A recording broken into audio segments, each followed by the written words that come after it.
NCAA swimmer Riley Gaines delivers a mic drop moment defending women's rights at a recent Senate hearing. And you gotta see it. Let's talk about it.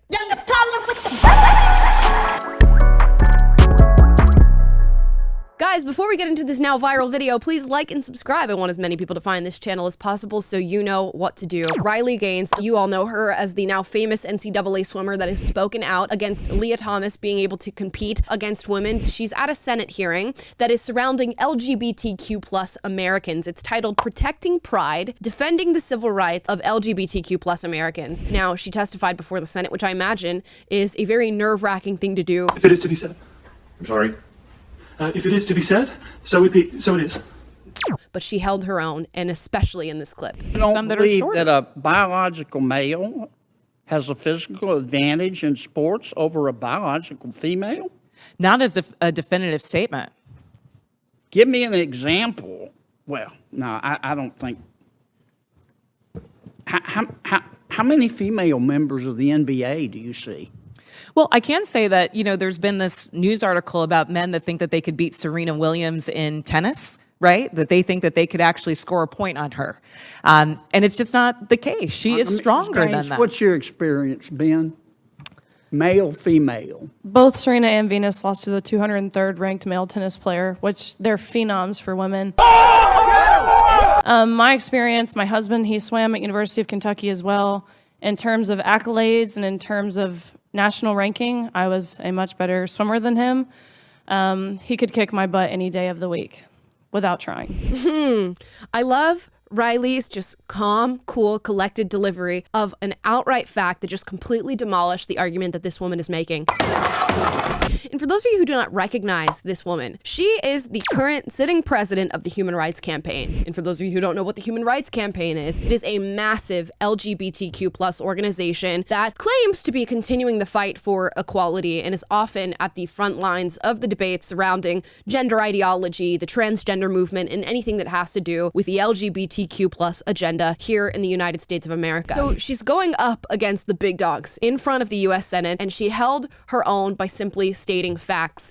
And what must be acknowledged is how confident Miss Kelly Robinson was. Kelly Robinson made the claim that men that think that they could beat Serena Williams in tennis, right? That they think that they could actually score a point on her. And it's just not the case. She is stronger than that. That's the words that you just heard her say. Even though Riley Gaines has evidence to the contrary, we all have evidence to the contrary. Karsten Brosch, I believe is how you pronounce his name, a German tennis player who was ranked 203rd among the men, defeated Venus and Serena both in the same day. So where, in fact, did Kelly Robinson get the knowledge that Venus and Serena could not be beat by a man, or that a man could not score a single point on them? Did she just assume that people were going to view what she said as factual because she comes from a position of authority by being the president of the Human Rights Campaign? I think that's exactly what happened here. Luckily, Riley Gaines was there to fact check her. Oh, thank God. She could have been fact-checked in many different ways here, right? The senator asked her specifically, can you give me some examples? Let's talk about that time that the U.S. women's national team for soccer got beat by an under-15 boys squad. And if you want an even more recent example of that, we just had a U.S. women's soccer team of former national players just get completely wrecked by the Wrexham's men's team, which is also former male players in the sport of soccer. 12-0 in a 40-minute game. Is this to knock on women, or to say they're not strong, or to say they're not capable? Absolutely not. It's simply to acknowledge that there are differences between men and women. The beautiful thing that I think Riley said was talking about her relationship with her husband. My husband, he swam at University of Kentucky as well. In terms of accolades and in terms of national ranking, I was a much better swimmer than him.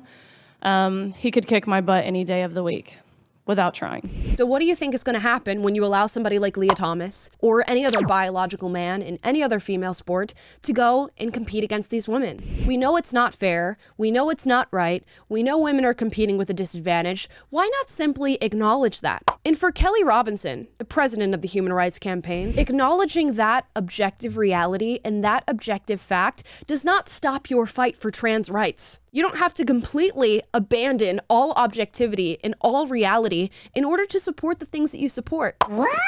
You could still be the president of the Human Rights Campaign and sit there and go, you know what? I think it does need to be acknowledged that women deserve their own spaces and that women should be able to compete in a fair, even playing field game in whatever respective sport they decide to play in. But no, we refuse, because woke ideology is more important than the truth. Even if it's hurting people like Riley Gaines, Paula Scanlon, who was a fellow competitor against Leah Thomas, or just all women across the United States who now have to compete against biological males, who now have to have men in their bathrooms, who now have to get rid of words like mother and mom and replace them with things like birthing person, cisgender. This is the reality. And all because we refuse to accept what is true. So good job for Riley Gaines, for going to the Senate hearing, for saying what is true, and for facing a lot of hate. Y'all know she's been assaulted before at speeches she's tried to do on this subject matter, for simply getting up and stating what we should all be able to acknowledge. So I want to leave this video out with this emotional message from Riley Gaines in another moment she had at her Senate hearing this week.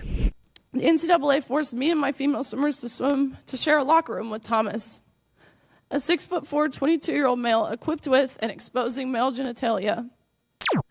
Let me be clear about this. We were not forewarned we would be sharing a locker room.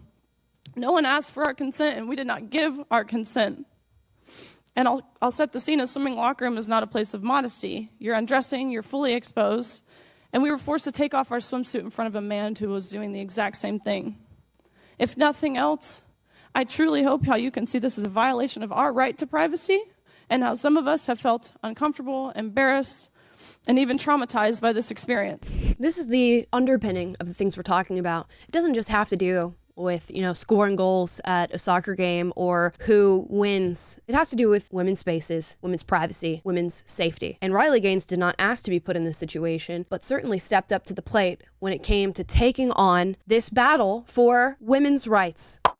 For women. I hope that this will be looked back on as a moment of true feminism, a woman who's actually advocating for other biological women and their personal rights and freedoms. Kudos to Riley Gaines, and I hope what was said at the Senate hearing wakes some people up. But as always, give me your thoughts. Do you agree? Do you disagree? If so, put that in the comments down below. We always encourage healthy debate, so duke it out, but do so respectfully. And like, subscribe, click the notification bell to be notified every single time I post a video for you guys, which is every single day. I hope something changes here.